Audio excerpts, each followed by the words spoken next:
ఉమ్, నా అంతరంగంలో ఉన్న సమస్తమా ఆ, ఆయన పరిశుద్ధ నామమును సన్నతించు. ఉమ్, నా ప్రాణమా యెహోవాను సన్నతించు. ఉమ్. ఆయన చేసిన ఉపకారములలో దేనిని మరువకు. చాలా చాలా ఇక్కడ దావీదు మహాభక్తుడు ఏం చెబుతున్నారంటే నా ప్రాణమా యెహోవాను సన్నతించు అని ఎవరికి చెప్తున్నాడు? తన ప్రాణానికి ప్రాణానికి తానే చెప్తున్నాడు. ఏమని? తను చేసిన తన గొర్రెలు వేసుకున్న వ్యక్తిని తీసుకొచ్చి మహారాజుని చేసినప్పుడు ఆయన ఎక్కడ మరి తప్పిపోకుండా చేసి తప్పు చిన్నదైనప్పటికీ మళ్ళీ తర్వాత పశ్చాత్తాపడి ఏం చెప్తున్నానంటే నా ప్రాణమా యెహోవాను సన్నతించును, నా అంతరంగంలో ఉన్న సమస్తమా ఆయన చేసిన ఉపకారాలు దేనిని మరిగొట్టును. మనమైతే ఈ దినాల్లో ఏం చేస్తూ ఉంటామండి? ఇలా చేసిన ఇలా మర్చిపోతూ ఉంటాం. మన పనుల ఆడవాళ్ళు మనం పడి మన బిజీ అంతా బిజీ షెడ్యూల్ మనంతా దేవుడి కోసం ప్రయాస లేదు. మనం ఇక్కడ దావీదు మహాభక్తుడు చెబుతున్నాడు ఆయన చేసిన ఉపకారం వల్ల ఏది కూడా మరొకటి చెప్తున్నాడు. మనకు ఏదైనా రోగం వస్తేనో లేదా బాధ వస్తేనే దేవుని స్థుతిస్తున్నాం, లేకపోతే హృదయపూర్వకంగా దేవుని కొనియాడలేదు. నువ్వు చేసిన ఉపకారాలు దేన్ని మర్చిపోతున్నారు. విధానంలో క్రైస్తవులైన వాడు ఏంటంటే దేవుని చేసిన ఉపకారాలు దేవుని కూడా మరవకూడదు, అది విడిచిపెట్టకూడదు. ఆయన ఏం చేసిన 3వ వచనం ఆయన నా దోషములన్నిటిని క్షమించేవాడు. నీ సంకటములన్నిటినీ కుదుర్చువాడు. ఆ సమాధిలోని ఆనందము ఆ కరుణాకటాక్షములను నీకు కిరీటముగా ఉంచుచున్నాడు. చాలు చాలు. ఆయన ఎలాంటి చేస్తున్నాడు? ఆయన కరుణా కటాక్షం మనకి కిరీటంగా చేస్తానంటున్నాడు. దేవుడు స్థుతించినప్పుడు మనకు అనేకమైన వేలు మనం పొందుకుంటాం. ఈ దినాన మేము బయలుదేరినప్పుడు ఎలాంటి భయంకర వర్షం అంటే అలాంటి భయంకర వర్షంలో దేనికి వచ్చాము ఇక్కడికి మేము? దేవుని స్తుతించు. ఆ బయలుదేరిన దగ్గర నుంచి ఒకటే వాన, దారి కూడా కనపడకుండా అలాంటి వానలు కూడా ఏదైతే లేదు అని చెప్పి బయలుదేరి వస్తే ఇటు వచ్చేపాటికి వర్షం కూడా లేదు. దేవుడు అంత అద్భుత కార్యం చేశాడు. బయలుదేరినప్పుడు ఎలాంటి భయంకర వర్షం ప్రభువా అని మేము ప్రార్థన చేసుకొని బయలుదేరేటప్పటికి వచ్చేటప్పటికి వాన లేదన్నమాట. దేవుడు స్థుతించడానికి వచ్చినప్పుడు అనేక వేల దాచించుతాడు. అవి నీవు నేను పొందుకునే వాడిగా నువ్వు నేను ఉండాలి. అలాగే 106వ కీర్తనలో చూడండి, ఒకటి వచ్చినాడు ఏం చేస్తున్నాడు? 106వ కీర్తన యెహోవాను స్తుతించుడి. యెహోవా దయాళుడు. 106:1 యెహోవా దయాళుడు. ఆయనను స్తుతించుడి. ఆ యెహోవా దయాళుడు, ఆయనకు కృతజ్ఞతాస్తుతులు చెల్లించుడి. ఆ. ఆయన కృప నిత్యముండును. ఉమ్, యెహోవా పరాక్రమకార్యము ఎవడు వర్ణింపగలడు? ఆ.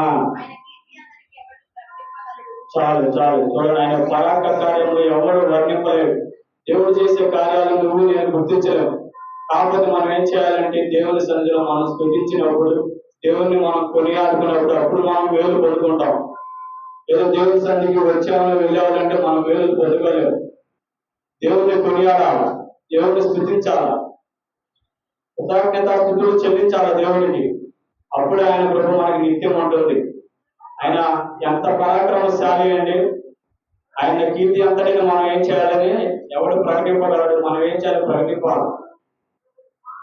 దేవుని సన్నిధిలో నీవు నేను ఏం చేయాలంటే యథార్థంగా భయభక్తులు కలిగి జీవించినప్పుడు మనం దేవుడు మనకు ఎన్నో మేలు దాచి ఉంచడానికి మనం పొందుకునే వారిగా మనం ఉండాలి. ఏం చేయాలంటే మనం ఇక్కడ దేవదూతలు ఏం చేస్తాయంటే చూడండి. యెషయా గ్రంథం 6:3 చూడండి. యెషయా గ్రంథము యెషయా గ్రంథం 6:3 పరిశుద్ధుడు, పరిశుద్ధుడు, పరిశుద్ధుడు. సర్వలోకము ఆయన మహిమతో నిండి ఉన్నది. ఆ. అది గొప్ప స్వరంతోను గానాలు చేయుచుంది. చూడండి, ఇక్కడ దేవదూతలు సైతం ఏం చేస్తున్నాయంటే పరిశుద్ధుడు పరిశుద్ధుడు అని నిత్యము స్తుతి గానాలు చేస్తున్నాయి. నీవు నేను ఏం చేస్తున్నాం? వారానికి ఎన్ని దినాలు చేస్తున్నాం? మా అయితే 1-2 దినాలు చేస్తున్నాం, స్తుతిస్తున్నాం దేవుణ్ణి.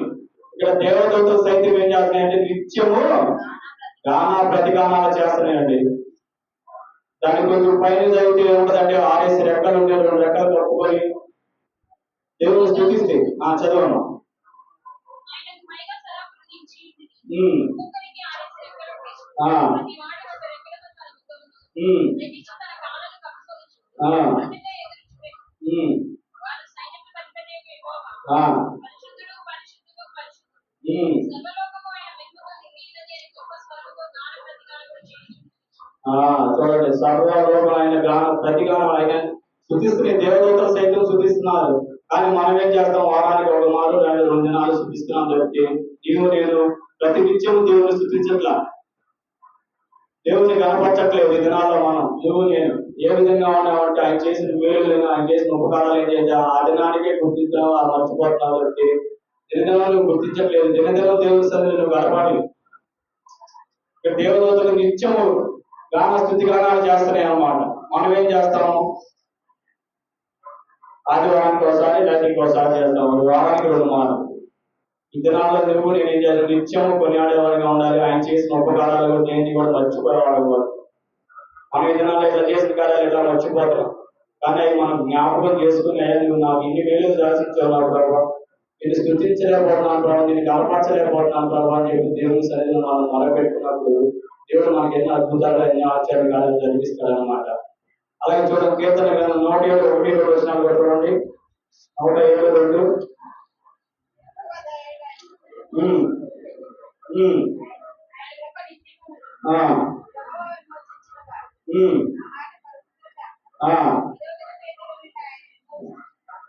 చాలా ఇక్కడ మనం నిత్యం ఆయన చూపించినప్పుడు మనం ఏం చేస్తాడంటే మన శత్రువులను కూడా మనల్ని విమోచిస్తాడు. శత్రువు చేతుల నుంచి కూడా మనం తప్పిస్తాడు.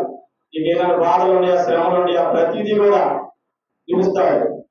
ఆయన దయాళుడు, ఆయనకి తెలియనట్టు ఏం లేదు సృష్టిలో. కాకపోతే మనకి శ్రమలు మనకి అందరూ మనం కొలిపించుకుంటాము, లేదా దేవుడు పరీక్షిస్తానికి కొన్ని శ్రమలు మనకి పెడతా ఉంటాడు. కానీ మనం ఏం చేయాలంటే వాటిని జయించాలంటే మనం నిత్యం స్తుతించే వారిగా ఉండాలి. నీవు నేను దేవుడు దయలేదు, మనకి కనికరం లేదా, మనకి శ్రమ పెట్టాడు అనుకుంటాం. కానీ మనం పరీక్షిస్తాడు దేవుడు, మనం నీవు నేను నెగ్గగలుగుతామా లేదా.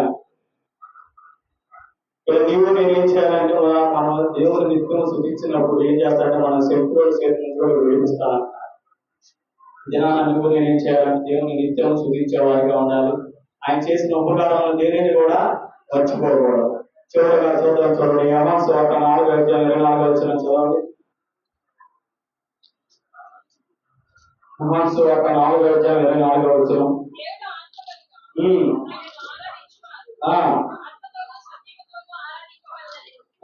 చూడండి, ఇక్కడ ఏం చేయాలి? దేవుడు ఆత్మగా మనం ఏం చేయాలి? ఆత్మతో సత్యముతో ఆరాధించాలి. నీ ఇష్టానుసారంగా నువ్వు ఆరాధిస్తే సరికాదు. ఆత్మతో సత్యముతో ఆరాధించినప్పుడు నీకు అన్ని అద్భుతాలు, అన్ని వేలు, అన్ని ఆశ్చర్యకార్యాలు జరుగుతాయి.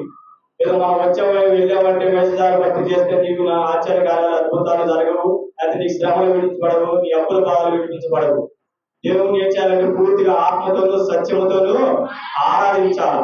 అప్పుడు ఇక్కడ దేవుడు సైతం నిత్యం ఏం చేస్తారు? పరిశుద్ధుడు అని గాన ప్రతిగానాలు చేస్తారు. నువ్వు ఏం చేయాలంటే నీ ఆత్మతో సత్యముతో దేవుడిని ఆరాధించినప్పుడు నువ్వు పూర్తి మేలు పొందుతావు అన్నమాట. ఈ రాత్రి కాలంలో నువ్వు ఏం చేయాలంటే దేవుడిని నిత్యం స్తుతించే వారిగా ఉండాలి. ఆయన చేసిన ప్రతిదీ కూడా మనం మర్చిపోకూడదు. మన మానవ సహజంగా మన బొన్నాడాలు బిజీ షెడ్యూల్లో పడి ఆయన చేసిన మేలు మర్చిపోయి ప్రార్థన కూడా ఎలా చేస్తామో ఒక క్షణం లేదా 2 క్షణాలు అలా ప్రార్థన చేసి వెళ్ళిపోతాం. కానీ ఇప్పుడు ఈ దినాన మేము ప్రయాణం దేవుడు నుంచి ఇక్కడికి ఎలా నడిపించాడు దేవుడు అని మనం ఒకసారిగా ప్రార్థన చేసుకోవాలి. మీరు చేసిన మేలులను కానీ అలాంటి భయంకర వర్షంలో మమ్మల్ని ఇక్కడ క్షేమంగా తీసుకొచ్చాడు. ఆయన కృప, ఆయన దయగా. కాబట్టి ఈ దినంలో నేను చేయాలంటే దేవుని కొరకు నిత్యము ఏం చేస్తే స్తుతించే వారిగా ఉండాలన్నమాట. ఆయన చేసిన మేలును నువ్వు మర్చిపోకూడదు. ఈ రాత్రి కాలంలో నువ్వు నేనేం చేయాలంటే దేవుడు స్తుతించే వారిగా ఉండాలి. ఏమైనా మాటలు ముగిస్తున్నామని ప్రార్థన చేసుకున్నాం. మహాపరిశుద్ధుడ, మహోన్నతుడ ఆయన నీ నామానికి వందనాలు, స్తోత్రాలు ప్రభువా. అయ్యా నిత్యము నా ప్రభావ దేవుడు చేత స్తుతించబడేవాడు ప్రభావ. అయ్యా అవును నా ప్రభావ, మేమైతే స్థుతించలేకపోతున్నాం నా ప్రభావ.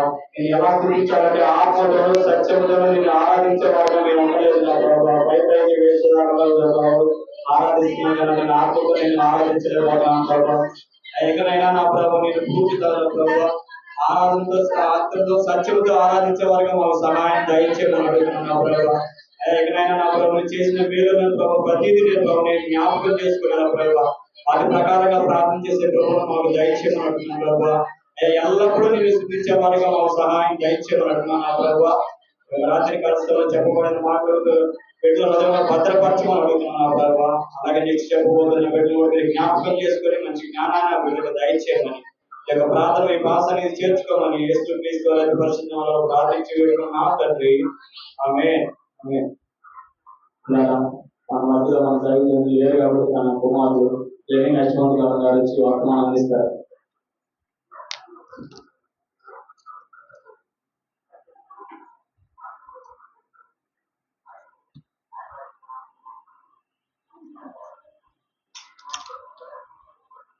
కూడి వచ్చిన ప్రతి ఒక్కరికి వందనాలండి. మంచి వర్తమానాన్ని అందించిన అన్నయ్యకి వందనాలు. సమయం ఎక్కువైపోయింది కనుక ప్రార్థన చేసుకుని మనము ప్రారంభించుకున్నామండి. ఏం చెప్పారు అన్నయ్య? నిత్యం మనం దేవుణ్ణి స్తుతిస్తూ ఉండాలి. ఓకే అండి. ఈరోజు నేను పాస్టర్స్ గురించి చెప్పాను, అంటే బోధకుల గురించి. బోధకులు ఎలా ఉండాలి అంటే అసలు బోధకులు అంటే ఎవరనే విషయాన్ని మనం తెలుసుకుందాం ఈరోజు. అందరూ పరిశుద్ధ గ్రంథాన్ని తీసినట్లయితే ఎఫెసీయులకు రాసిన పత్రిక 4వ అధ్యాయం 11 నుంచి 14 వచనాలు చదవండి.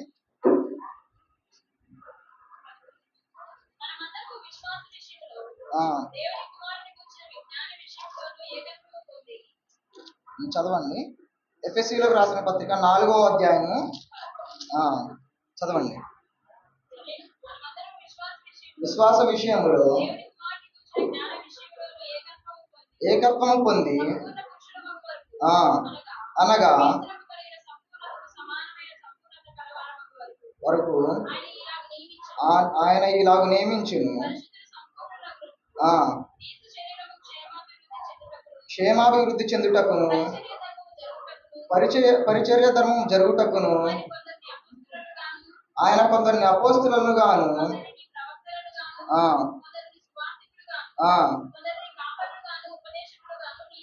చాలండి. దీంట్లో చెప్పారండి పాస్టర్లు ఎవరు నియమించుకుంటారంట?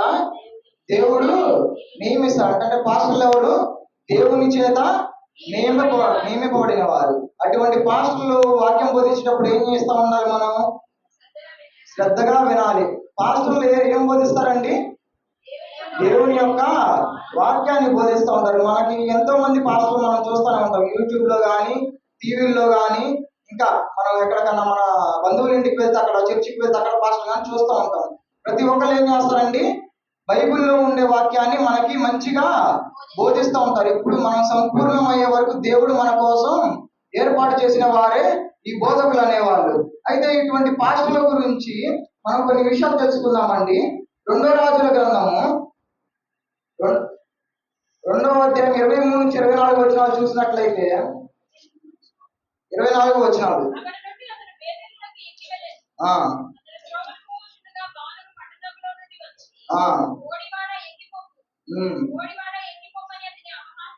అపహాస్యము చేయొచ్చు చేయగా వెనుకకు తిరిగి వారిని చూచి నామమును బట్టి వారిని శపించెను.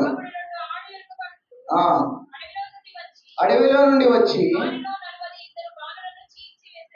చాలండి. ఇక్కడ ఏం చేస్తున్నారండి? పాస్టర్ గారిని అంటే బోధకుడిని ఏం చేస్తున్నారు? అపహాస్యం చేస్తున్నారండి. అట్లా మనం కూడా ఎంతో మంది మనం కూడా చూస్తూ ఉంటాం.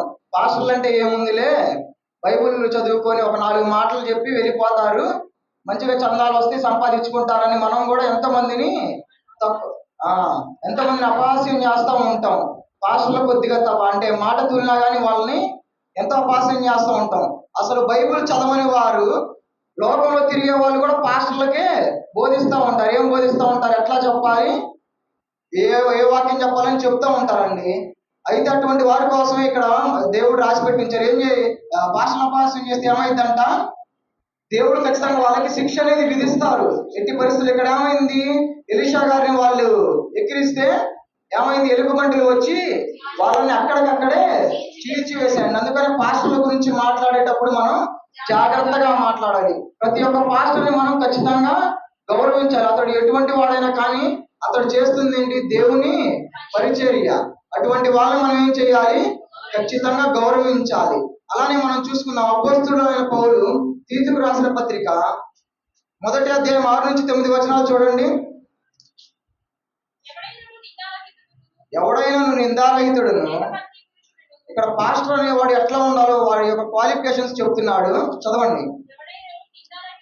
నిందారహితుడును ఏకపత్ని పురుషుడును వ్యాపార విషయము నేరము మోపబడిన వారై ఆ అవిధేయులు కాక అవిధేయులు కాక విశ్వాసులైన పిల్లలు గలవాడు విశ్వాసులైన పిల్లలు గలవాడునై ఉన్న వినాడల అట్టి అట్టి వానిని వానిని పెద్దగా నియమింపవచ్చును. పెద్దగా నియమింపవచ్చును. ఎందుకనగా అధ్యక్షుడు దేవుని గృహ నిర్వాహకుని వలె ఆ నిందారహితుడై ఉండవలెను. నిందారహితుడై ఉండవలెను.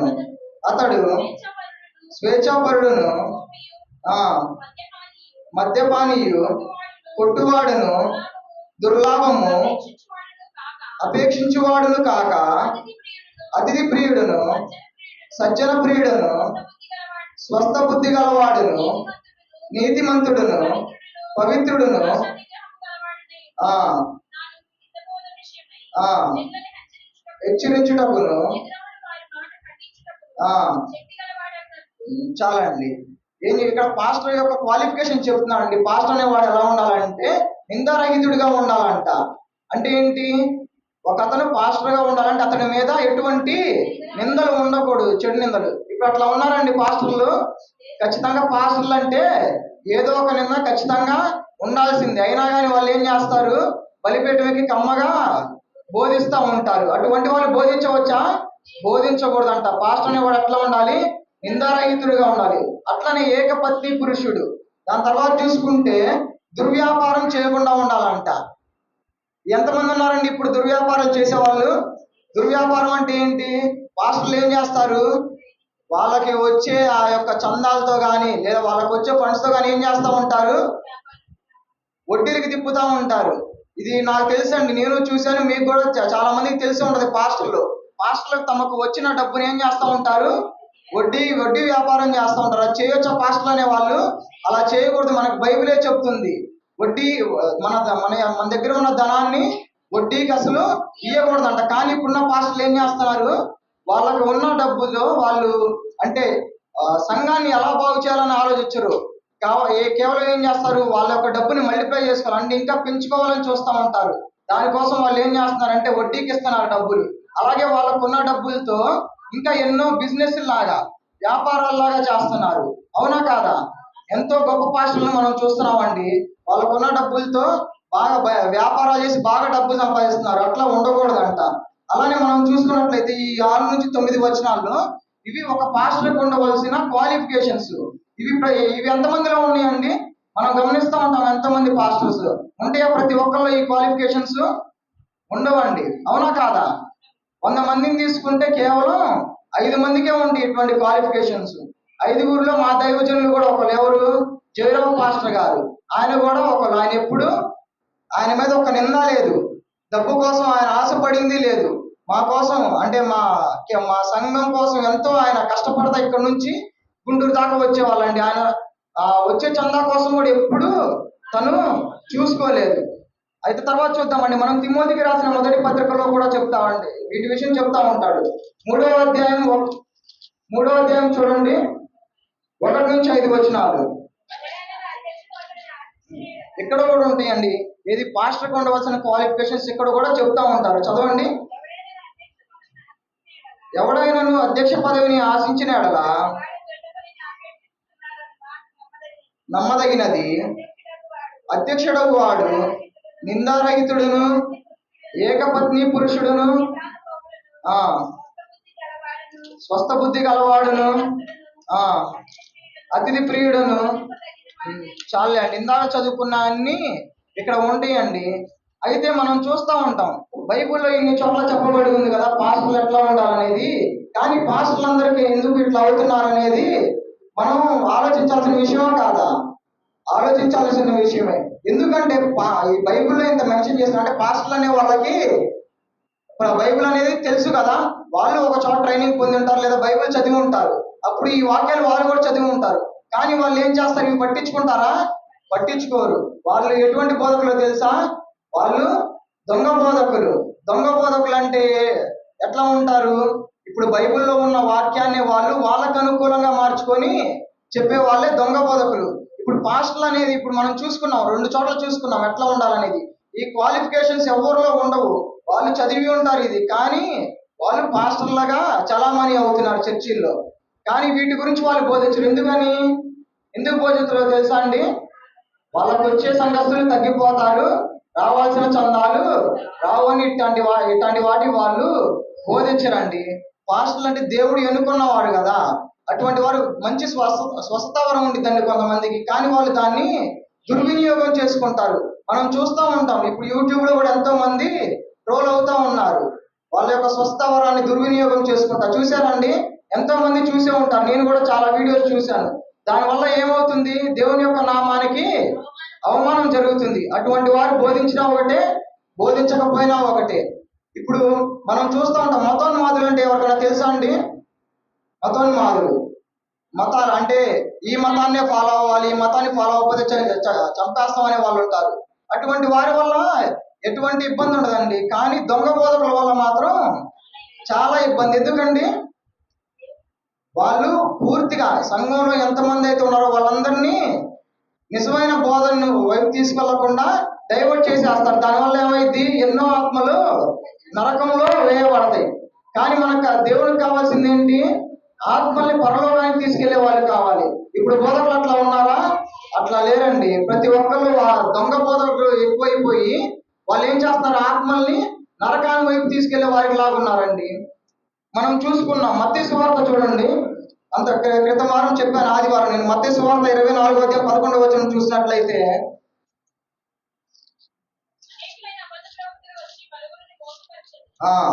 చాలండి, ఇది మత్తయి సువార్త చెప్పబడిందండి. ఏమని చెప్పబడింది, అనేకములైన అబద్ధ ప్రవక్తలు వచ్చి మోసపరిచేదని అంటున్నారు. ఇది దేనికి సూచన కూడా చెప్పాను. దేనికి సూచన ఇది?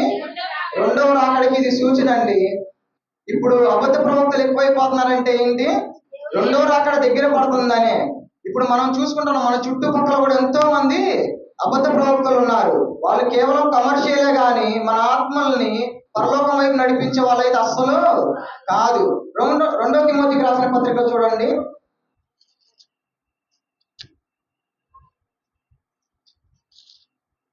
తిమోతికి రాసిన 2వ పత్రిక 4వ అధ్యాయము 2వ వచనము. వాక్యమును ప్రకటించుము,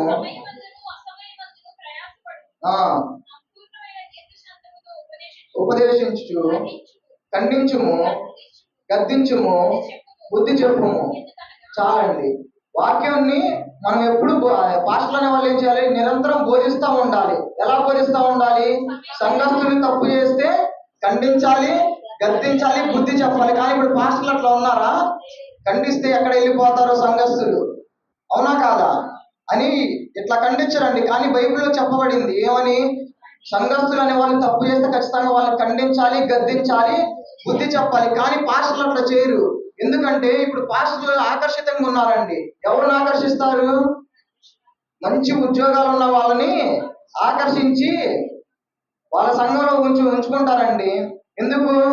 వాళ్ళకి స్పాన్సర్స్ వాళ్ళే కాబట్టి. గవర్నమెంట్ ఉద్యోగస్తులు కానీ లేదా గొప్ప గొప్ప బాగా బిజినెస్ మ్యాన్లు కానీ వాళ్ళని బాగా ఆకర్షిస్తారు పాస్టర్ల మాటలతో.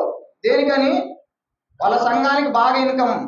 ఇప్పుడు గవర్నమెంట్ ఉద్యోగస్తులు ఉన్నారనుకోండి, 10 మంది కరెక్ట్ గా వచ్చేసిద్ది, అవునా కాదా? ఏదో మనం చిన్న చిన్న పనులు చేసుకునే వాళ్ళు ఇవ్వగలరా? 10 మంది అంతా ఇవ్వలేరు. అందుకని ఏం చేస్తారు, మంచి మంచి గవర్నమెంట్ ఉద్యోగస్తులను పట్టుకుంటారు, బిజినెస్ మ్యాన్లు పట్టుకుంటారు. వాళ్ళని ఏం చేస్తారు, వాళ్ళకి అనుకూలమైన ఆ బిజినెస్ మ్యాన్లకి వినటానికి లేదా గవర్నమెంట్ ఉద్యోగస్తులు వినటానికి ఇంపుగా ఉండే బోధన చేస్తారు, కానీ ఖండిస్తారు వాళ్ళని? ఖండించరు. కానీ ఒక పాస్టర్ వాడు ఏం చేయాలంట, ఖండించాలి, గద్దించాలి, వాక్యంతో బుద్ధి చెప్పాలి. 1 పేతురుకు రాసిన పత్రిక 5వ అధ్యాయం 3వ వచనం చూడండి. 5వ అధ్యాయం 3వ వచనం.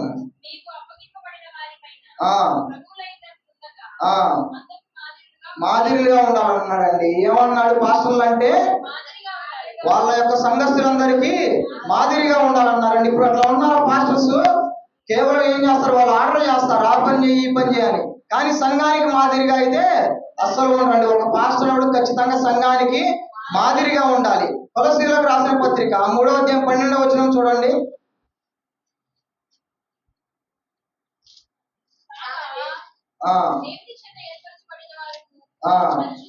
పరిశుద్ధులను, జాలిగల మనస్సును, వినయమును ఆ దీర్ఘశాంతమును ధరించుకునండి. పాస్టర్లు ఏం చేయాలంట?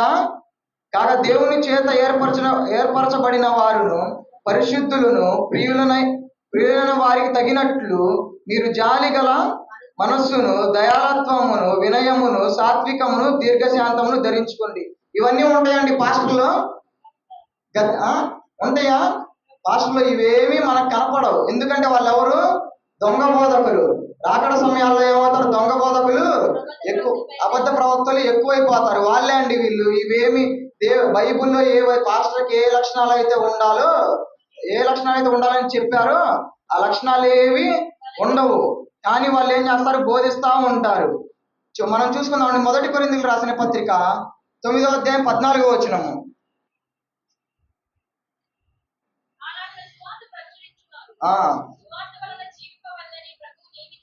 చాలండి. ఏం చేయాలంట? పాస్టర్లు అనే వాళ్ళు ఎట్లా జీవించాలంట? బోధిస్తానే జీవించాలంట. ఇప్పుడు అట్లా జీవిస్తున్నారా పాస్టర్లు? సైడ్ బిజినెస్ ఎన్ని ఉన్నాయి ఒక్కొక్క పాస్టర్కి? వడ్డీ వ్యాపారం ఉంటది, లేదా టీ స్టాల్లు పెడతారు, హోటళ్ళు పెడతారు, లేదా క్యాంటీన్లు పెడతా ఉంటారు. అవునా కాదా? ఎన్నో సైడ్ బిజినెస్లు ఉంటాయండి. కానీ పాస్టర్ అనేవాడు ఏం చేయాలంట? ఎట్లా బ్రతకాలంట? కేవలం సువార్త బోధిస్తానే బ్రతకాలంట. కానీ ఇప్పుడు పాస్టర్లు ఎవరు అట్లా లేరండి. ఎంతో కమర్షియల్ అయిపోయారు పాస్టర్లు. సువార్త ద్వారా వాళ్ళకి వచ్చే ఇన్కమ్ ఏం చేస్తున్నారు? చెప్పాను కదా ఇందాక. ఏం చేస్తున్నారు? వడ్డీలకి ఇస్తున్నారు, లేదా వేరే వ్యాపారాలు పెడుతున్నారు. కానీ పాస్టర్ అనేవాడు కేవలం సువార్త ద్వారానే బతకాలి. ఎప్పటికీ అట్లానే బతకాలండి. ఎందుకంటే ఒక పాస్టర్కి ఎంతో బాధ్యత ఉండిద్దండి. ఏం బాధ్యత ఉండిద్ది? సంఘం యొక్క బాధ్యత ఉండిద్ది. సంఘం అనేది భారం కాదండి, అదొక బాధ్యత. ఆ బాధ్యతని కరెక్ట్ గా నిర్వర్తించాలి. అదే ఇప్పుడు బోధకులు బోధించేవారు ఇట్లా బిజినెస్లు పెట్టుకుంటే వాళ్ళ సంఘం గురించి ఆలోచించగలరా? సంఘం గురించి ఏమన్నా అంటే వాళ్ళు సంఘస్థుల గురించి కేర్ తీసుకోగలరా? తీసుకోలేరు. ఎందుకంటే వాళ్ళకి ఎప్పుడు బిజినెస్ ఎట్లా రన్ అవుతుంది, వడ్డీకి ఇచ్చిన డబ్బులు టయానికి వస్తున్నాయా లేదా, ఇవే ఆలోచనలు ఉంటాయి. కానీ సంఘస్థుల్ని మర్చిపోతారు వాళ్ళు. సంఘం ఎట్టిపోయినా కానీ పట్టించుకోరు. పాస్టర్ అనేవాడు కరెక్ట్గా ఉంటే సంఘం అనేది ఎట్లా ఉండిద్ది? కరెక్ట్ గా ఉంటది. 1 దశలోనికి రాసిన పత్రిక 2వ అధ్యాయం 4వ వచనం చూడండి.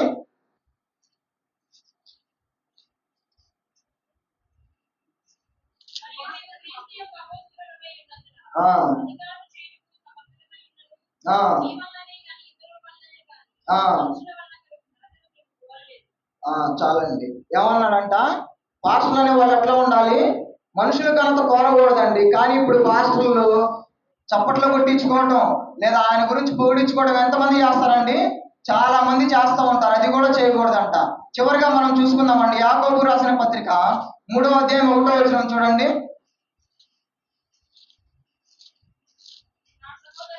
నా సహోదరులారా తెలుసుకొని, ఏమన్నాడు ఇక్కడ? నా సహోదరులారా బోధకులమైన మనము మరి కఠినమైన తీర్పు పొందుదామని తెలుసుకొని మీలో అనేకులు బోధకులు కాకుండా. బోధకులకి ఎట్లా ఉండిద్దంటే తీర్పు? సంఘస్థులకి ఒక తీర్పు అయితే బోధకులకి డబుల్ త్రిపుల్ ఉంటదండి. అందుకనే బోధకులు ఎట్లా ఉండాలి? జాగ్రత్తగా ఉండాలి.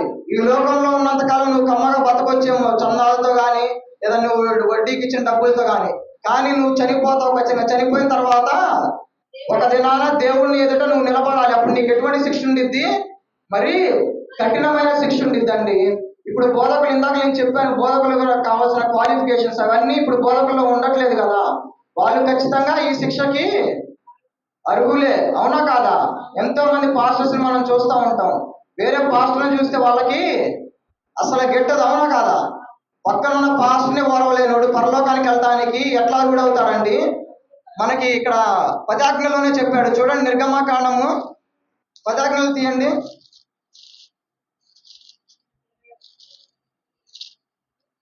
నిర్గమకాండము 20వ అధ్యాయంలో చూడండి.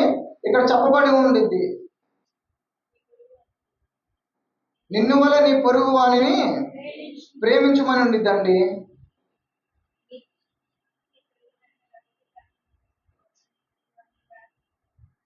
ఏమని చెప్పబడి ఉండిద్దండి? నిన్ను వల్ల నీ పొరుగు వానిని ప్రేమించమని ఉండిద్ది. అయితే ఇప్పుడు పాస్టర్లు అట్లా ప్రేమిస్తున్నారు, తమ పొరుగు వాళ్ళని ప్రేమించట్లేదు. ఇంకా అట్లాంటి వాడు పరలోకానికి ఏం వెళ్తాడు? లేదా అట్లాంటి వాడు పాస్టర్ గారు కూడా ఎట్లా అవుతాడు? అవునా కాదా? ముందేం చేయాలి? పొరుగు వారిని ప్రేమించాలి. ప్రేమించలేకపోతే ఆయన పాస్టర్ గా ఉండడం కూడా అర్హుడే. ఈ ఒక్క పాయింట్ చాలు. అసలు నిజమైన పాస్టర్ కాదని, ఇది అవునా కాదా? పొరుగు వారిని ప్రేమించలేకపోతే ఆయన పాస్టర్ గా ఉండడం వ్యర్థం. సంఘస్థులకి ఇంకేం బోధిస్తాడు? ప్రేమించలేని వాడు పక్కన వాడిని. ఇదే వాక్యం తను చెప్పాల్సి వస్తే చెప్పగలరా? తన మనస్ఫూర్తిగా చెప్పలేడు. కాబట్టి పాస్టర్ అనేవాడు ఏం చేయాలి? పొరుగు వారిని ఖచ్చితంగా ప్రేమించాలి. అలానే పాస్టర్కి ఎటువంటి తీర్పు ఉంది? కఠినమైన తీర్పు ఉంది. అది మనసులో పెట్టుకొని ఈ భూమి మీద ఎట్లా బోధించాలి? ఇప్పుడు దొంగ బోధకుడైనా కానీ ఇది ఒక విషయాన్ని ఖచ్చితంగా తన మనసులో పెట్టుకొని ఏ విధంగా బోధించాలి? నేను కరెక్ట్ బోధిస్తున్నానా లేదా? నా జీవితం అనేది ఎలా ఉందని ఖచ్చితంగా వాడు చూసుకోవాలి. లేకపోతే ఈ కేవలం ఈ 60 సంవత్సరాలు తను సుఖంగా బతకగలడు కానీ తర్వాత నిత్యాగ్నిలో ఇంకా ఎక్కువగా కాల్చబడతాడు. ఈ వాక్యం ప్రతి ఒక్కరికి అర్థమైందని కోరుకుని నా చిన్న వాక్యాన్ని ముగిస్తున్నానండి. అందరు కళ్ళు మూసుకున్నట్లయితే ప్రార్థన చేసుకుందాము. ఎవరైనా వాక్యం విన్న వాళ్ళు ఉంటే చిన్న ప్రార్థన చేయండి, మనం ముగించుకుందాము. సమయం ఎక్కువ లేదు.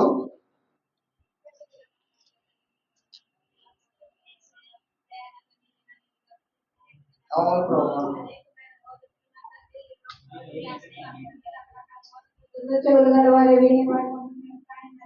నిజమైన బోధన ఎవరు అంగీకరించట్లేదు. అవును ప్రభువా. అవును ప్రభువా.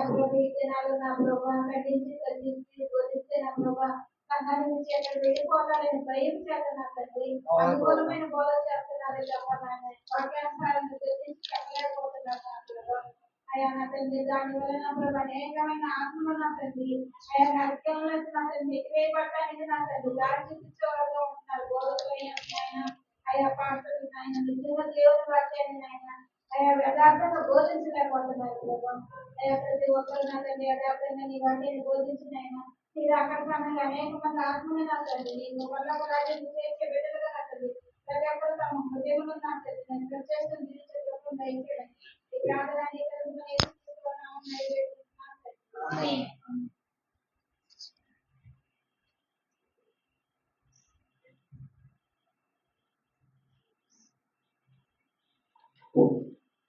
మంచి వర్తమానం ఇచ్చిన పాస్టర్ నేర్చుకుంటూ వందనాలు తెలియజేస్తున్నాయండి. ఈనాడు ఎలా ఉన్నారంటే పాస్టర్లు ఇప్పుడేగా విన్నారు. పిల్లల్ని మర్చిపోయారా? ఒకటి ఎలా ఉంటారంటే వాళ్ళకి ఇష్టమైన బోధలు చేసుకుంటూ వాళ్ళతో పాటు కలిసిపోతూ ఉంటారన్నమాట. అంటే మళ్ళీ ఎక్కడ ఖండిస్తే మళ్ళీ సంఘాన్ని విడిచిపెట్టి పోతారని చెప్పి ఏం చేస్తారంటే వాళ్ళకి అనుకూలమైన బోధలే బోధిస్తారు. జనానికి దేవునికి అనుకూలమైన బోధలు బోధించట్లా. జనాల్లో క్రైస్తవులైన అదే దైవజనులు అలా ఉండాలన్నమాట. మంచి వర్తమానం అందించిన యశ్వంత్ గారు వందనాలు తెలియజేసుకుంటున్నాను. మన మధ్యలో దైవజనులు అజరా శాస్త్రి గారు ఉన్నారు, వచ్చి వర్తమానం అందిస్తారు.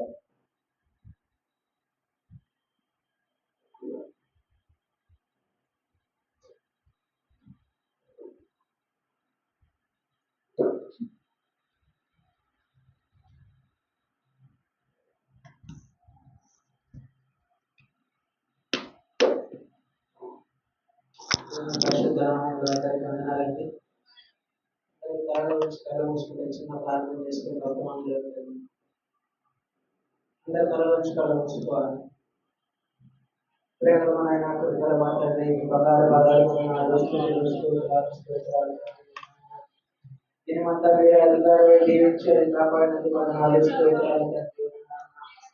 అనుకున్న రీతిగా తండ్రి 4వ గురువారం రోజు ప్రభావం అందరి మీద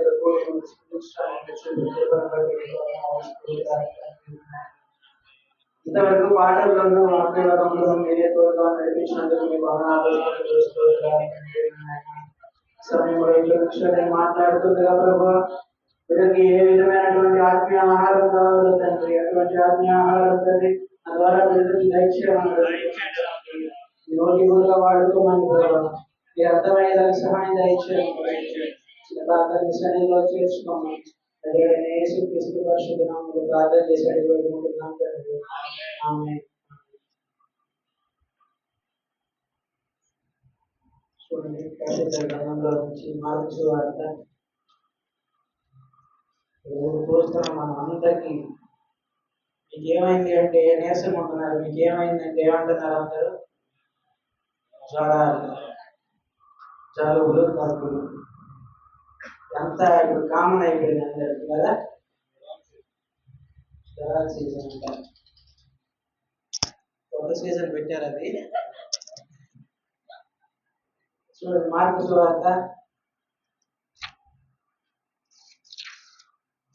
మార్కు సువార్త 1వ అధ్యాయం 28వ వచనం. ఆ, ఆ, ఆ, ఆ. సీమోను అంత జ్వరంతో పడి ఉండగా ఆమె కూర్చి ఆయనతో చెప్పి ఆయన దగ్గరికి వచ్చి ఆమె దగ్గరికి వచ్చి లేవనెత్తను, జ్వరం ఆమెను వదిలేను కనుక ఉపచారం చేశారు. చాలు. చూడండి ఇక్కడ మనం కూడా చూస్తే ఈ రోజుల్లో ఎట్లుందంటే ప్రతి ఒక్కరికి ఎవరిని బెదిరించి ఏది అడిగినా కానీ జ్వరాలు. ఈరోజు మన సంఘంలో ఇక్కడ ఉన్న వారికి కూడా ప్రార్థన అవసరతలు 4-5 ఉన్నాయి. దాంట్లో 3-4 జ్వరాలతో బాధపడుతున్న వాళ్ళు. ఈ విధంగా అందరూ కూడా జ్వరాలతో బాధపడుతున్నారు. ఇక్కడ కూడా ఏమైందంటే మనం జ్వరంతో బాధపడుతున్నాక ఇక్కడ అంత జ్వరంతో బాధపడుతున్నప్పుడు ఒకరి నోట పడి ఒకరి చోట పడి ఆ ఊరంతా బాగిపోయిందంట. జ్వరంతో బాధపడుతుందంట అని చెప్పి ఆమె చూడడానికి ఆ ఊర్లో ఉన్న వాళ్ళందరూ వచ్చి ఆమె పరిశీలించి చూస్తారు కదా, బాగా దగ్గర చూసేద్దాం అంటారు కదా. ఆ విధంగా చూసేస్తూ ఉన్నారంట. ఏవా గుంటూరు చూసారా బాబా దగ్గరికి వచ్చి? మా ఊళ్ళో అయితే చూసేస్తారు. మా ఊళ్ళో విధంగా బాగా దగ్గరికి వచ్చి చూసేస్తా ఉన్నారంట. అయితే ఒకరి నోట పడి బాగాలేదని తెలిసింది. ఆ తర్వాత యేసుప్రభువు వారికి తెలిసి ఆయన కూడా అక్కడికి ఆయన ముట్టి స్వస్థపరచడం కోసం ఆయన అక్కడికి వచ్చాడంట. ఆయన వచ్చాడన్న విషయాన్ని కూడా ఆ ఊళ్ళో ఉన్న ప్రతి ఒక్కరికి తెలిసిపోయింది. యేసుప్రభువు వారు అక్కడికి వచ్చాడంట. చూడండి ఏం చేశారు, వచ్చి ముట్టి లేవనెత్తాడంట. చేయబట్టి ఆమెని లేవనెత్తాడు. వచ్చాడు యేసుప్రభువు వారు వచ్చారంట. వచ్చి ఆమె లేపారంట. స్వస్థత జరిగిందంట. ఎటువంటి కాస్ట్ లేదు, ఫ్రీ ఆఫ్ కాస్ట్. ఎటువంటి మెడిసిన్ అవసరం లేదు, ఎటువంటి మందులు ఏమి కూడా, ఎటువంటి ఇది ఆర్భాటాలు ఏమీ లేకుండా ఆయన ముట్టాడంట, స్వస్థత పొందిందంట అని చెప్పి వారందరూ అక్కడ చెప్పుకుంటున్నారంట.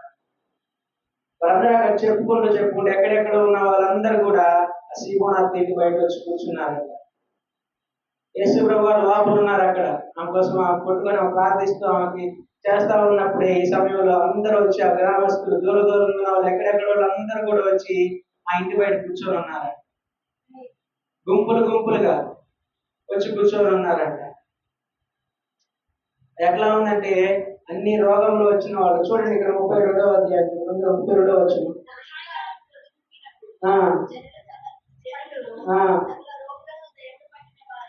సకల రోగములను దయ్యములు పట్టిన వారిని ఆయన యొద్దకు తీసుకొని వచ్చి పట్టణమంతయు ఆ ఇంట వాకిట కూడి ఉండెను. చాలా చూడండి, సకల దయ్యములు రోగములతో బాధపడుతున్న వారందరిని అక్కడ తీసుకొచ్చి ఆ ఇంటి బయట కూర్చోబెట్టారట.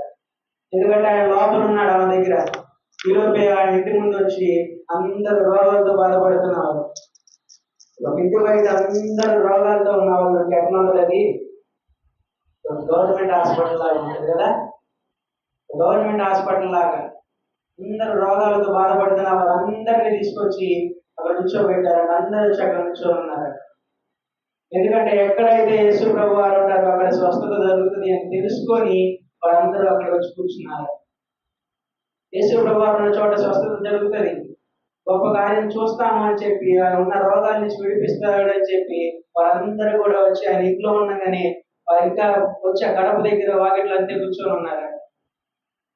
చూడండి, ఒకప్పుడైతే హాస్పిటల్స్ లో ఏం చేసేవాళ్ళంటే ఏదైనా రోగం వచ్చేది, ఏదైనా బాగలేదు, ఏదైనా అనారోగ్యం వచ్చిందంటే హాస్పిటల్కి వెళ్తే ఒక కామన్ గా 1-2 టాబ్లెట్లు అన్నిటికీ అయ్యే వాడేవాడు కదా. తెలుసా ఆ విషయం? కామన్ గా అన్నిటికీ 1-2 టాబ్లెట్స్ అయ్యే వాడేవాడు. కానీ ఈ రోజుల్లో ఏదైనా బాగాలేదని హాస్పిటల్కి వెళ్తే అక్కడ ఎట్లుంటుందంటే ఫస్ట్ స్కానింగ్ అంటారు, తర్వాత టెస్ట్లు అంటారు. ఇక అట్లా ఒక టెస్ట్తో ఆగరు, 4-5 టెస్టులు చేస్తారు. ఒక 5-6 వేలు పెట్టి టెస్టులు చేస్తారు. టెస్టులు చేసిన తర్వాత నీకు ఏమీ లేదని చెప్పి 2,000 మందులు రాస్తారు. ఏమీ లేదన్నప్పుడు మందులు రాయడం ఎందుకు? ఇంకా టెస్టులు చేస్తారు, నీకు ఏమీ లేదంటారు, మళ్ళా 2-3 వేలు మందులు రాస్తారు. ఈ విధంగా డాక్టర్లు కూడా కొత్తగా నేర్చుకున్నారు. అట్లా అంత కమర్షియల్ అయిపోయింది హాస్పిటల్స్ లో కూడా. డాక్టర్స్ ఆ మెడికల్ షాప్ వాళ్ళతో పార్ట్నర్షిప్ ఉండడం, లేదా ల్యాబ్ వాళ్ళతో పార్ట్నర్షిప్ ఉండడం, అది పంపిస్తే వారి పార్ట్నర్షిప్ వస్తుంది. అందుకోసం అని చెప్పి వాళ్ళ టెస్టులు మెడిసిన్స్ ఆ రకంగా రాస్తానే ఉంటారు.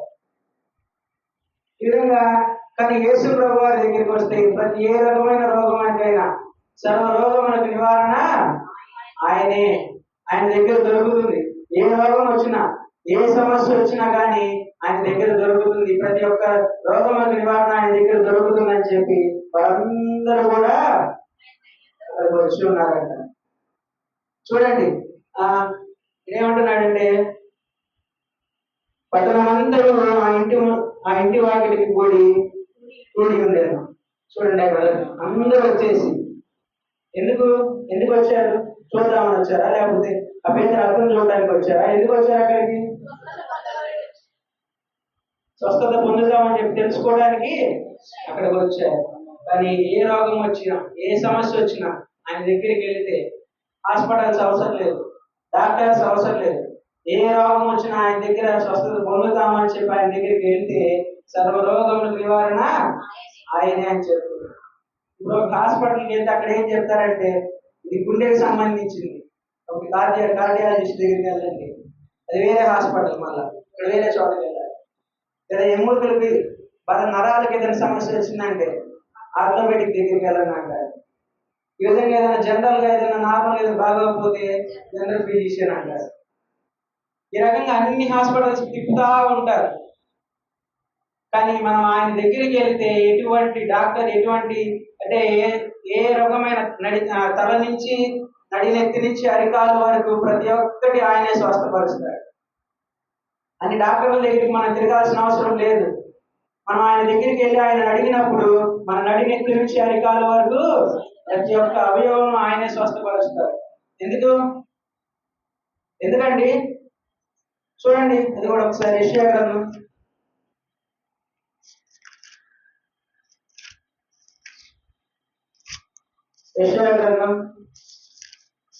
53వ అధ్యాయం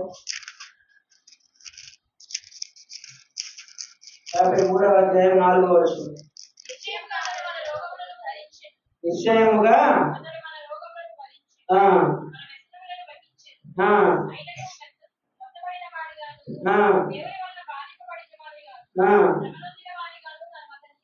ఎంచితివి, మన అతిక్రమ క్రియలను బట్టి ఆయన గాయపరచబడెను, మన దోషములను బట్టి నలగగొట్టబడెను, మన సమాధానార్థమైన శిక్ష అతని మీద పడెను, అతడు పొందిన దెబ్బల చేత స్వస్థత కలుగుతుంది అంట. చూడండి, ఆయన పొందిన దెబ్బల చేత మన కోసం ఆయన శిలువలోకి వెళ్ళాడు, మన కోసం ఆయన దెబ్బలు తిన్నాడు, మన కోసం ఆయన ఎన్నో దెబ్బలు తిని ఎన్నో శ్రమలు పడి ఎన్నో ఇబ్బందులు పడ్డాడు మన కోసం. ఎవరి కోసం పడ్డాడు అవన్నీ? మన కోసం కాదా? మన కోసమే కదా. అన్ని దెబ్బలు తినింది మన కోసమే. ఆ పొందిన దెబ్బలతో మనల్ని స్వస్థపరుస్తానని చెప్తున్నాడు. కాబట్టి మనం ఆయన దగ్గరికి వెళ్ళి అడగాలి. అడిగినప్పుడు మనకు ఆయన స్వస్థత ఇస్తాడు. మన కోసం ఆయన ఎంతగానో నలిగిపోయాడు. మన రోగం కోసం ఆయన పరిహారం చేసుకున్నాడు కదా. ఆయన్ని 39 కొరడాల దెబ్బలు కొట్టారు, తెలుసా? 39 కొరడాల దెబ్బలు కొట్టారు. 39 కొరడాల దెబ్బలు ఏంటంటే, ఈ లోకంలో ఎన్ని జబ్బులు ఉన్నాయని మొత్తం డాక్టర్లు చూస్తే 39 జబ్బులు ఉన్నాయి. 39 రకమైన జబ్బులు ఉన్నాయంట. ఆ జబ్బులకి ఒక్కొక్క జబ్బుకి నిమిత్తంగానే ఒక దెబ్బ ఆయన తిన్నాడు. ఒక జబ్బుకి గాను ఆయన ఒక దెబ్బ తిన్నాడు. మనల్ని స్వస్థపరచడం కోసమే ఆయన కొరడాల దెబ్బలు తిన్నాడు. ఆయన పొందిన దెబ్బల చేత ఆయన మనల్ని స్వస్థపరుస్తానని చెప్తున్నాడు. కాబట్టి నమ్ముట మన వలన అయితే నమ్మువానికి సమస్తమును సాధ్యమే. మన దేవుడు చనిపోలేదు, చనిపోయిన దేవుడు కాదు. మరణించి ఆయన చెప్పిన రీతిగా ఏ విధంగా అయితే ఆయన 3వ దినం లెగుస్తానన్నాడు, ఆ విధంగా ఆయన 3వ రోజు లెగిచాడు. నిన్న నేడు నిరంతరం ఏకరీతిగా ఉన్న దేవుడు ఆయన మనకి. ఎప్పుడు కూడా ఇప్పుడైనా కానీ మన శరీరంలో ఏ రకమైన రోగం ఉన్నా కానీ, లేదా మన జీవితంలో ఏ రకమైన బాధ ఉన్నా కానీ, లేదా మనకి ఏ విధమైనటువంటి సమస్య ఉన్నా కానీ దాన్ని ఆయన దగ్గరికి వెళ్ళి అడగాలి.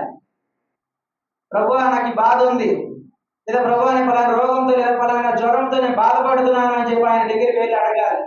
అడిగితే మనకి ఎవడా ఇచ్చే దేవుడు కాదు ఆయన. చూడండి అది కూడా ఒకసారి యోహాను సువార్త 14వ అధ్యాయం 13వ వచనం. మీరు నా నామమును దేనిని అడుగుదురో తండ్రి కుమారుని యందు మహిమపరచుటకై దానిని చేతును. ఆయన నామములో మీరు ఏది అడుగుతారో అది మీకు ఇవ్వనన్నాడా? ఇస్తానన్నాడు. మీకు ఏది కావాలన్నా కానీ, మీకు ఏ విధమైనటువంటి రోగం నుంచి స్వస్థత కావాలన్నా కానీ, మీ జీవితంలో ఏ విధమైనటువంటి సమస్యలు ఉన్నా కానీ, మీకు ఏ విధమైనటువంటి బాధ ఉన్నా కానీ దాన్ని విడిపించడానికి నన్ను అడగండి, నేను మీకు ఇస్తాను అంటున్నాడు. నాకు అసాధ్యమైనది ఏదీ లేదు ఈ లోకంలో.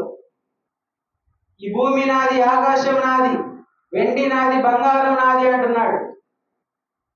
ఎంతమంది అడిగినా కానీ, ఎంత ఇవ్వడానికైనా కానీ ఆయన సిద్ధంగానే ఉన్నాడు.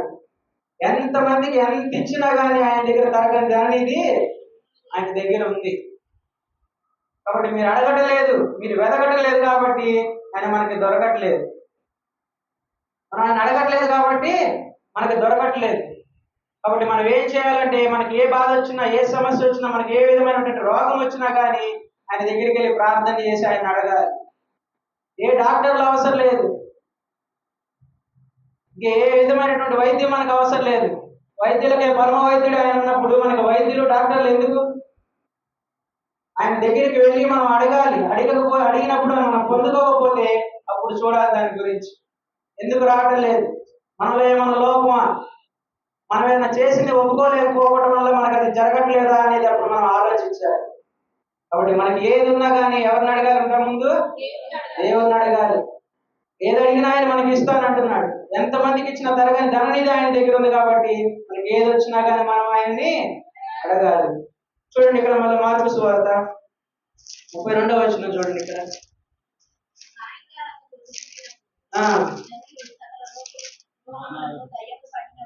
రోగులను దయ్యములు పట్టిన వారిని ఆయన యుద్ధకు తీసుకొని వచ్చింది. చూడండి, ఎవరంట? దయ్యములు పట్టిన వారిని.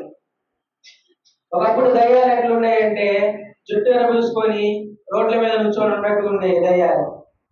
కానీ ఈ రోజుల్లో దయ్యాలు ఎట్లున్నాయంటే ఫోన్ ఓపెన్ చేస్తే రకరకాల గుడ్డలు వేసుకొని కదా, రంగురంగు బట్టలు వేసుకొని ఫోన్లోనే ఉంటుంది. సోషల్ మీడియా ఓపెన్ చేయాలంటే భయం వేస్తుంది. ఒకప్పుడు ఎట్లుండే అంటే ఏదైనా వార్తలు చూడాలంటే వాటిలో చూసుకోవచ్చు, అట్లా ఆ విధంగా ఫోన్లో తెలుసుకుంటా ఉండేవాళ్ళు. కాబట్టి ఈ రోజులు ఎట్లున్నాయంటే ఫోన్ ఓపెన్ చేస్తే దయ్యాలు రంగురంగు బట్టలు వేసుకొని రకరకాల విధాలుగా దయ్యాలు మన ఫోన్లోనే ఉంటుంది. మన మనసులు పాడు చేయడానికి, మన హృదయాలు పాడు చేయడానికి ఆ దయ్యాలు ఎంతగానో చూస్తాయి. దేవునికి మన హృదయంలో స్థానం ఇవ్వకుండా ఉండడానికి ఆ దయ్యాలు ఎంతగానో చూస్తూ ఉంటాయి. దేవునికి స్థానం ఇవ్వనీయకుండా చేస్తూ ఉంటాయి మనకి. ఈ విధంగా మనం దేవుని ప్రేమించకుండా దేనిని ప్రేమించినా కానీ దయ్యాన్ని ప్రేమించినట్టే. మనం దేన్ని ప్రేమించినట్టంట? దయ్యాన్ని ప్రేమించినట్టే. దేవుని నీ హృదయంలో దేవుని ప్రేమించకుండా, దేవునికి స్థానం ఇవ్వకుండా నువ్వు వేరే దానికి నీ హృదయంలో స్థానం ఇచ్చావంటే నువ్వు దయ్యాన్ని నీ హృదయంలో పెట్టుకున్నట్టే. దయ్యం నీకు పడుతున్నట్టు ఎందుకు పడుతుంది? నీ హృదయంలోనే పెట్టుకున్నావు దయ్యాన్ని. ఎందుకు పట్టుకుని ఉంటుంది? నీకు నీలోనే ఉంటుంది ఆ దయ్యం. దయ్యాలు ఎట్లా ఉంటాయి అంటే దేవుని దగ్గరికి వస్తున్నప్పుడు పెద్ద పెద్ద కేకలు వేస్తూ ఉంటాయి. దేవుని సన్నిధికి తీసుకొస్తున్నారంటే దయ్యం పట్టిన వాళ్ళు ఎట్లా కేకలు వేస్తారు మీకు తెలుసా? నేను చూశాను. మన దైవ సేవకుడి దగ్గరికి వచ్చే మన దైవజనుడి దగ్గరికి తీసుకొచ్చేవాళ్ళు. దైవం పట్టిన వారు వస్తుంటే దెబ్బెత్తుతుంటే పెద్ద పెద్ద కేకలు వేసాయి. వద్దు అక్కడికి వద్దు అని చెప్పి పెద్ద పెద్ద కేకలు వేసాడు. ఈ విధంగా దేవుడు అంటే వాటికి భయం. నేను చాలా చూశాను. తర్వాత నేను చూడని కూడా చాలా మంది నాకు చెప్పారు కూడా ఆ విషయాన్ని. మన ఇంటి దగ్గరికి వస్తున్నారు అంటే, మన దైవ సేవకుడి దగ్గరికి, మన దైవజనుడి దగ్గరికి తీసుకొస్తున్నారు అంటే పెద్ద పెద్దగా కేకలు వేసి అక్కడికి వద్దు అని చెప్పి రోడ్ల మీద పడిపోయి గోల చేస్తున్నట్టుగా ఉండే. మీకు కూడా చెప్పే ఉన్నాడు దైవజనుడు మనకి. ఆ విధంగా దయ్యాలు ప్రవర్తిస్తూ మూర్ఖంగా ఇది చేస్తూ ఉంటాయి. తన యొక్క దేవుని నామంలోనే ఆ దయ్యాన్ని వెలుగొట్టే శక్తి ఉందంట. అన్ని నామముల కంటే పైనామం ఏదండి? యేసు నామమే. అన్ని నామముల కంటే పైనామం దేవుని నామం. దేవుని నామంలో మాత్రమే దయ్యాన్ని వెళ్ళగొట్టే శక్తి ఉంది. ఇప్పుడు మనం నమ్మాల్సింది ఏంటంటే ఆ దేవుని నామంలో, ఆయన నామంలోనే మనకున్న ఏ రోగానికైనా కానీ స్వస్థత ఉంటుంది అని చెప్పి మనం నమ్మాలి. ఆయన నామంలోనే మనకున్న సమస్యలకి విడుదల ఉందని చెప్పి మనం నమ్మాలి. ఆయన నామంలోనే మన కుటుంబానికి ఏదైనా చిన్న సమస్యలు ఉంటే వాటన్నిటికి పరిష్కారం ఉంది, దేవుని నామంలోనే ఉందని చెప్పి మనం దాన్ని నమ్మాలి. ప్రార్థించాలి, ఆయన దగ్గర ప్రార్థించి అడగాలి. ఆయన దగ్గర ప్రార్థించి అడిగినప్పుడు నీ కుటుంబం, నీ ఇల్లు ఎంతగానో ఆశీర్వాదంగా దీవెనకరంగా మారుతుంది.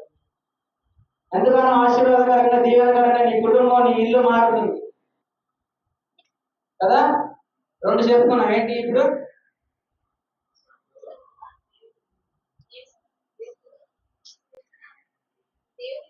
రోగములు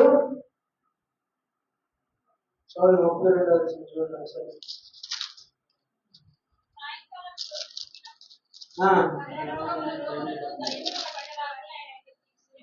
ఎవరెవరు తీసుకొచ్చారంట? దేని గురించి చెప్పుకున్నట్టు మనం రోగం గురించి, రోగముల గురించి ఇప్పుడుగా చెప్పుకుంది.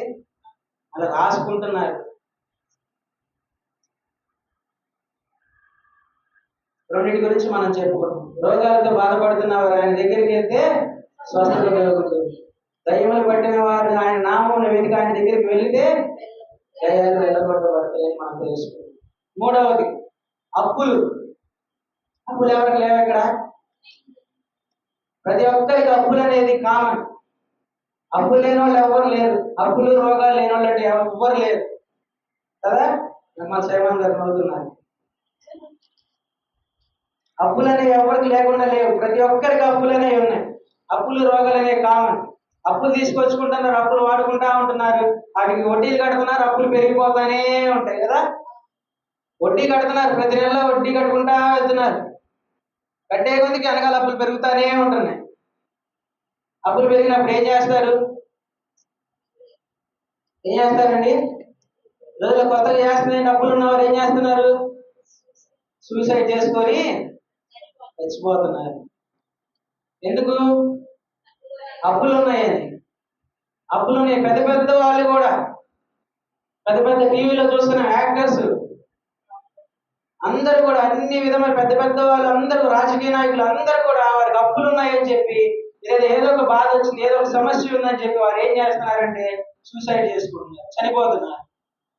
అన్ని సంపాదించుకుంటున్నారు, అన్ని సమకూర్చుకుంటున్నారు, బతకడానికి, ఉండడానికి అన్ని ఉన్నాయి వాళ్ళకి. అన్ని ఉంచుకొని కూడా చిన్న చిన్న సమస్యలు, చిన్న చిన్న బాధలు రాగానే వాళ్ళు ఏం చేస్తున్నారు? చనిపోతున్నారు. కొన్నూరులో హెయిర్ సెలూన్ ఒకటి ఉంది. హెయిర్ కటింగ్ చేయించుకున్నా, ఎక్కడ చేయించుకుంటా ఉంటారు. అయితే అతను ఒక 2-3 నెలలు అవుతుంది అక్కడ పెట్టిన దగ్గర నుంచి అక్కడే చేయించుకుంటా ఉంటాను. వాడి దగ్గరగా ఒక 10 లక్షలు పెట్టి ఇన్వెస్ట్ చేసి ఆ షాప్ పెట్టాడంట. పెడితే మొన్న 3 రోజుల క్రితం అక్కడికి వెళ్ళారు. ఏంటి ఆయన లేడా అని అడిగితే వాళ్ళంతా అక్కడ యూపీ నుంచి వచ్చిన వాళ్ళు ఉంటారు. అక్కడ ఏడా మీ ఓనర్ లేడా, మీ బాస్ లేడా అంటే చనిపోయాడు ఆయన అన్నారు. ఇదేందయ్యా బాబు, మొన్నే కదా చూసారు, రోడ్డు మీద అతన్ని కూడా కనపడి చేయొచ్చాడు, ఎట్లా చనిపోయాడు అంటే వాళ్ళకేం తెలుగు రావట్లా, మనకేం హిందీ రాదు. తర్వాత అక్కడ కూర్చున్న ఓనర్ అతన్ని అడిగితే చెప్పాడు, వాళ్ళకి ఏదో చిన్న ఇంట్లో ఫ్యామిలీ ఇష్యూస్ అంట, భార్య భర్తలు గొడవలు, ఇంకందుకని చెప్పి వాళ్ళతో మార్చాలంట, వెళ్ళి సాగర్లో దూకి చచ్చిపోయాడు. ఈ విధంగా అంత సమకూర్చుకున్నాడు. చక్కగా పెట్టిన ఇన్వెస్ట్మెంట్ అంతా ఒక 3-4 నెలల్లోనే ఆయనకు వచ్చేసింది. అంత సంపాదించుకున్న టైంలో ఏం చేసుకున్నాడు? ఆయన జీవితాన్ని నాశనం చేసుకున్నాడు. జీవితాన్ని నాశనం చేసుకున్నాడు. చక్కగా సంపాదించుకున్న టైంలో ఆ జీవితాన్ని నాశనం చేసుకున్నాడు. పెద్ద పెద్ద వాళ్ళు కూడా చేస్తుంది అదే. ఏ సమస్య వచ్చినా, ఏ బాధ వచ్చినా కానీ వారు చనిపోతున్నారు. అలాగే మనం కూడా దేవుని బిడ్డలైనటువంటి వారు కూడా చాలా మంది ఏం చేస్తారంటే దేవుని నమ్ముకొని ఉంటారు, దేవుని నామాన్ని కలిగి ఉంటారు, దేవుడి భయభక్తులు కలిగి ఉంటారు. కానీ ఏ సమస్య వచ్చినా కానీ దేవుడు అంటే భయమే వాళ్ళకి. చావన్నా భయమే. కానీ ధైర్యం చేసి ఏదో చేయాలని చచ్చిపోతారు. చచ్చిపోయినప్పుడు నరకానికి వెళ్తాడు, పరలోకానికి వెళ్ళడు. దేవుడి భయం కలిగి ఉన్నావు, ఆయన ఎంత రక్షణ పొంది ఉన్నావు, ఆయన మార్గంలో నడుస్తున్నప్పటికీ నువ్వు చేసింది తప్పే. సూసైడ్ చేసుకున్నప్పుడు నువ్వు చేసింది తప్పే. నువ్వు వెళ్ళేది నరకానికి కానీ పరలోకానికి కాదు. ఏ సమస్య వచ్చినా కానీ, ఏ బాధ వచ్చినా కానీ దాన్ని ఎదిరించాలి. ఎదిరించే విధంగా మనం ఉండాలి. సమస్యలు, అప్పులు ఇవన్నీ కూడా కామన్ మనుషులకి. వాటన్నిటిని ఎదుర్కోవాలి. వాటన్నిటికీ పరిష్కారం దేవుడే అని చెప్పి దేవుడి దగ్గరికి వచ్చినప్పుడు నీకున్న అప్పుల బాధల నుంచి కానీ, నీకున్న సమస్యల నుంచి కానీ, లేదా నీకు ఏ విధమైనటువంటి బాధలు ఉన్నా కానీ వాటన్నిటి నుంచి విడిపించేది దేవుడు ఒక్కడే అని చెప్పి మనం తెలుసుకోవాలి. దేవుడి దగ్గరికి వచ్చినప్పుడు దేవుడు వాటన్నిటి నుంచి విడిపిస్తాడు. చనిపోవడం ఒక్కటే పరిష్కారం కాదు. ఆయన దగ్గరికి వచ్చి ఆయన వెతికినప్పుడు, ఆయన అడిగినప్పుడు ఆయన నీకు ఇవ్వకపోతే అప్పుడు నువ్వు ఆలోచించాలి. నీ పూర్ణ హృదయంతో, పూర్ణ మనసుతో ఆయన అడగాలి. ఆయన అడిగినప్పుడు నీకు ఇస్తాడు అవన్నీ. చనిపోకూడదు. చనిపోకుండా వాటి దేవుడు చేసిన కార్యాలను నలుగురికి తెలియజేయాలి. చనిపోవడం ఒక్కటే పరిష్కారం కాదు. పొందుకున్న మేలులు, నీకు జీవితంలో జరిగిన కార్యాలన్నింటినీ కూడా నువ్వు నలుగురికి తెలియజేసే విధంగా ఉండాలి. అదే చెప్తున్నాడు, నన్ను అడగండి నేను మీకు ఇస్తాను అంటున్నాడు. నన్ను అడగండి నేను మీకు ఇస్తాను. మీరు అడగట్లేదు కాబట్టి మీరు పొందుకోలేకపోతున్నారని చెప్తున్నాడు. మీరు అడగట్లేదు కాబట్టి పొందుకోలేకపోతున్నారని చెప్తున్నాడు. మనం ఆయన అడిగితే ఆయన మనకి ఇవ్వడానికి ఎంతో సిద్ధంగా ఉన్నాడు. మనం ఆయనని వెతికితే ఆయన మనకు దొరకడానికి సిద్ధంగా ఉన్నాడు.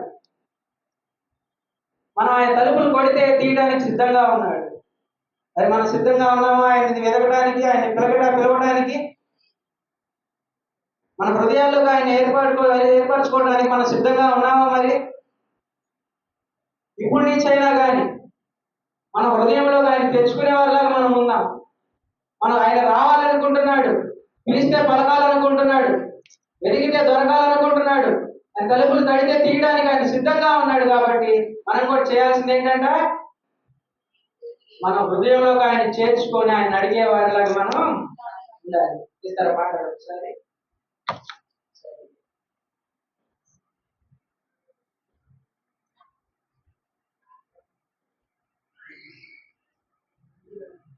అండి తీయండి.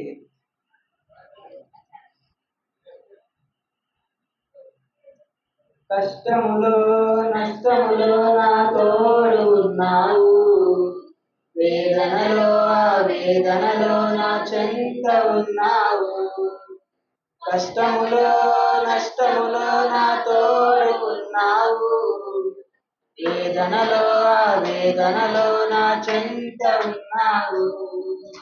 అడిగిన వారికి ఇచ్చేవాడవు,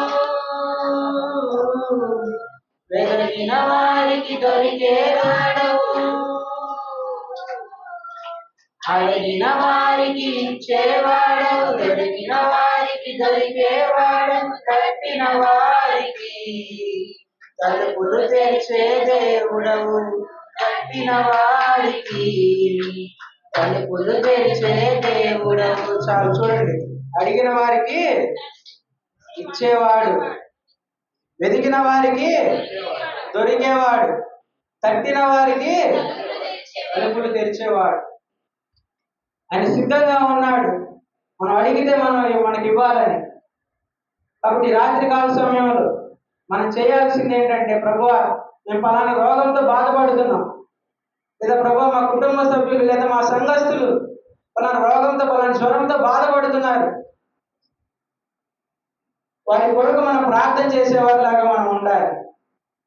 వారి కోసం దేవుడిని మనం అడగాలి, స్వస్థత దయచేయ అని చెప్పి. ఆయన ఒక్క నామంలోనే మనకి స్వస్థత దొరుకుతుంది. ఈ నామముల కంటే పై నామం కాబట్టి ఆయన నామంలో మనకి స్వస్థత దొరుకుతుంది. దయమును వెళ్ళగొట్టబడతాయని చెప్పి మనం తెలుసుకొని ప్రార్థన చేసే వారిలాగా మనం ఉండాలి.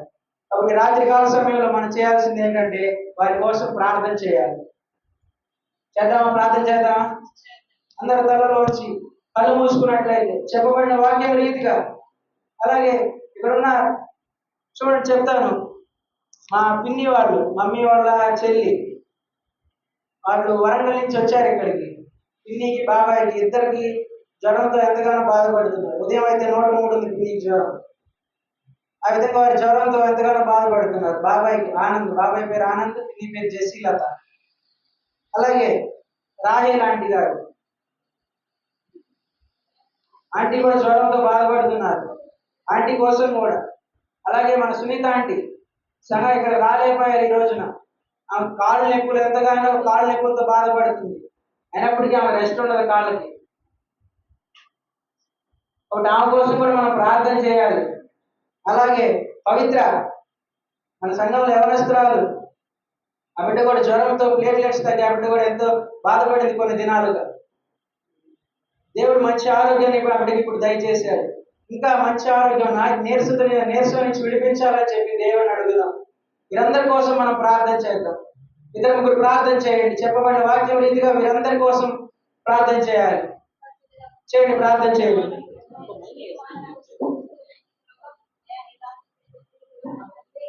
అయా పేతురు జ్వరంతో పడి ఉన్నప్పుడు నా తండ్రి, మీరు ఆమె ఇంటికి వచ్చి నా తండ్రి ఆ బిడ్డను చేపట్టి లేవనైతే నా తండ్రి నాయన మీరు స్వస్థపరిచారైనా స్వస్థత పొందినైనా ఉపచారం చేసాగింది నా ప్రభావ. అయా సమస్త రోగములకు నా తండ్రి మీరు పరమ వైద్యుడు నా తండ్రి. ఈ లోక డాక్టర్లు అయితే అంత కమర్షియల్ అవునైనా మీరు ఒక రోగాన్ని వెళ్ళిపోతే నా ప్రభావ ఏమి చేసినా ఏ రోగం లేదని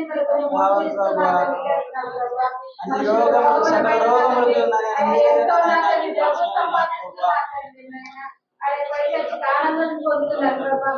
అయా మీరు పరమ డాక్టర్, పరమ వైద్యులు ఉన్నారు. అయా మీకు అసాధ్యమైనది ఏది లేదు నా ప్రభావ. అయా మీరే మాకు స్వల్పమైన ప్రతి ఒక్కరు మీ సన్నిధిలో మొరపెట్టుకోవాలి.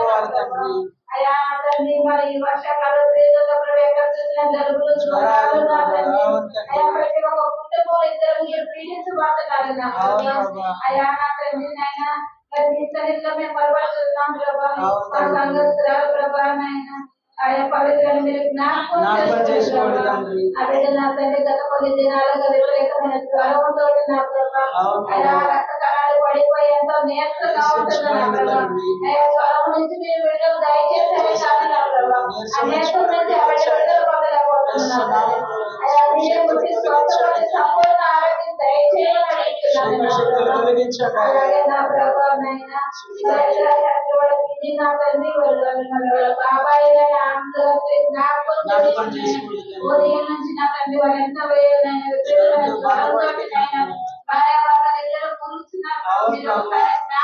జ్ఞాపకం చేసుకోండి. జ్వరం నుంచి మీరు బిడ్డలు దయచేస్తారని నమ్ముచున్నాం. అలాగే ఇలాంటిది కూడా జ్వరం నుంచి మీరు ఎంతో దూరం నుంచి ఆ బిడ్డ వచ్చి ఉంది. ముట్టండి, స్వస్థత దయచేయండి. జ్ఞాపకం చేసుకోండి. నరాలు కండరాలు ముట్టండి. ఆరోగ్యాన్ని అక్కడికి దయచేయండి. అవును ప్రభు,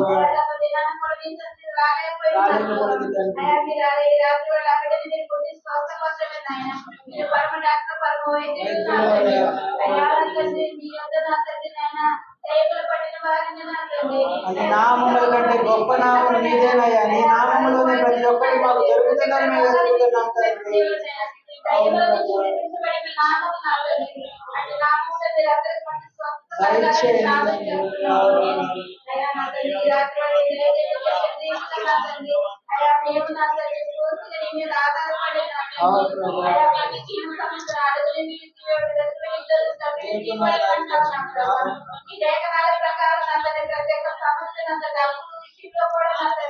నేను కూడా ఎంతగానో అప్పుతో బ్రతిపోతున్నాను నా తండ్రి. అయ్యా నా తండ్రి వడ్డీలు కట్టుకుంటమే కానీ నేను అధికమైపోతున్నాను, పొందలేకపోతున్నాను. ఆయన ఈ ఈ రాత్రి అవి ఎక్కువైపోతుంటే ఏవో ఆలోచనలు మారిపోతున్నాయి. అనేక మార్లు నా తండ్రి ఈ అప్పుల బాధలు తాళలేక ఎన్నో రకాల ఆలోచన అవును ప్రభా, క్షమించండి అయ్యా.